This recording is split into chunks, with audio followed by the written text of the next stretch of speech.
dear student, this is a grammar class of 8th standards. Today we are going to learn the remaining part of 12th lesson. Okay, look here.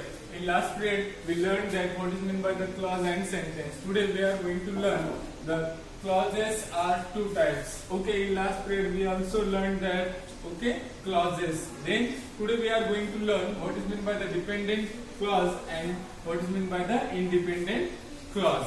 Look here. The first one is dependent clause. What is meant by the dependent clause? Dependent means दुसऱ्यावर अवलंबून असणार. Okay? A dependent clause has a verb and a subject, but it is preceded by an subordinate conjunctions. That means it have a subordinate conjunctions. Look here. These subordinating conjunctions prevent the clause from becoming independent. That means due to that subordinating conjunctions, it gives a meaning as dependent. Okay? So that we can say it is a dependent clause. For example, look here. Although she disliked dogs. In this example, although is subordinating conjunction. In this example, she is a subject, dislike is a verb. Though it have subject and verb and starting word is although, due to that subordinating conjunctions, it prevents the clause from becoming independent. We can say that it is a dependent. It's depend upon the other sentence. Okay? Dependent clause are also known as subordinate clauses and cannot come alone without.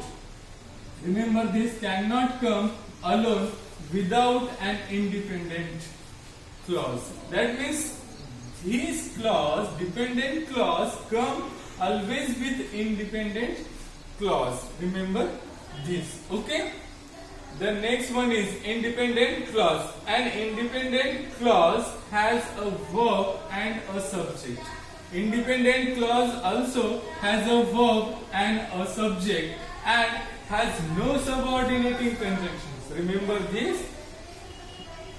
It has not, or has no subordinating conjunction before it. और इसमें क्या होता है? Subordinating conjunction नहीं होता है independent clause में. Remember, it usually starts with a capital letter.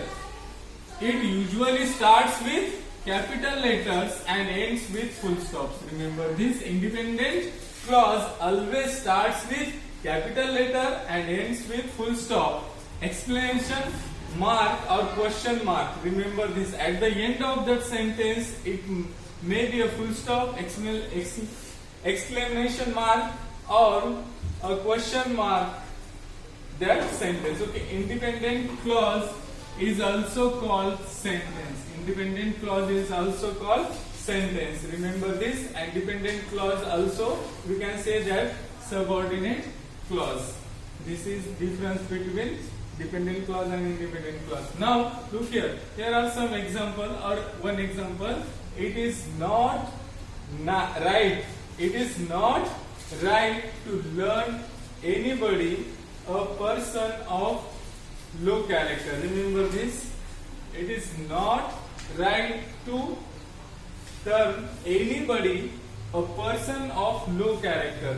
In this example, the main starting word, look here, the subject, it starts with capital letter and ends with full stop. It have subject also verb.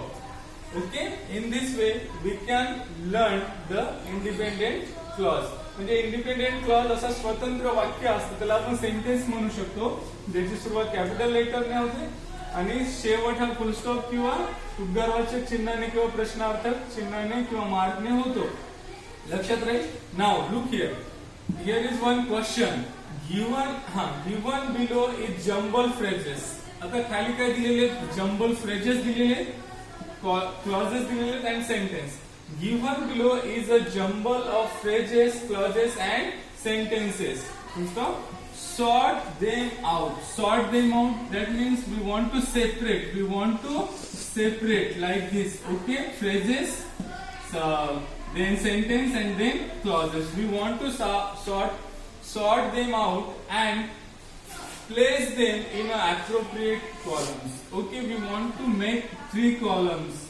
The first one is phrase, second one is sentence, and third one is clause. Remember this: phrase, sentence and clause. We want to separate these sentences into 3 columns. The first sentence is, because she received us with a smile. Because she receive us with a smile. In this example, the starting word is because and it is a subordinating conjunction. So that when a sentence starts with subordinating conjunction, that time we can say that it is a clause. Remember this, it is a clause, and we convert this first sentence into clause. First one is clause. The answer is clause. In clause column, we can write this sentence, because she received us with a smile. हे आपण वाक्य आहे ते आपण कोणत्या याच्यामध्ये लिहिणार? Clause मध्ये लिहिणार. ठीक आहे. 3 आपले चार्ट असतील. फर्स्ट फ्रेजचा असेल, सेकंड सेंटेन्स आणि थर्ड क्लॉजचा. तर हे वाक्य आपण क्लॉजच्या मध्ये लिहिणार. Next, away in the dark. Away in the dark, it is one phrase. Okay, it is one phrase. हे फ्रेजच्या याच्यात लिहायचं. त्यानंतर I have already decided. I have already decided. एक कशामध्ये असेल? Sentence. You want to write this sentence into sentence column. Now mark them. Mark them, it is phrase. Okay, it is phrase. Now the fifth one, a ravenous appetite. Ravenous means प्रचंड, joint. Okay, appetite म्हणजे भूक लागणे, like this. Okay, a repeated a ravenous appetite, it is also one phrase. It is also one phrase. Then next sentence, who was the headmaster of the local school? The starting word is who, and which is subordinating conjunction. The sentence starts with subordinating conjunction, that show this is a clause. Okay, and we can say that this is a subordinate clause also. Okay, आपल्याला हे sentence कोणत्या याच्यामध्ये लिहायचं आहे? Clause मध्ये. Okay, याची starting subordinating conjunction ने झालेली. Then next 7, he was the headmaster of the local school. In this example, here is subject start with capital letter and ends with full stop. Okay, and it have one verb, so that it is a sentence. आणि हे कशामध्ये लिहायचं तुम्हाला? You want to write this in sentence column. Then next, feeling drowsy. Feeling drowsy, it is one phrase. In this way, you can separate this sentence into 3 columns: in phrase column, in sentence column, in clause columns. I hope that you will understand how to separate this sentence into 3 columns, or sort out them out and place them in appropriate columns. Okay, the remaining part of this lesson we will see in next video. Thank you.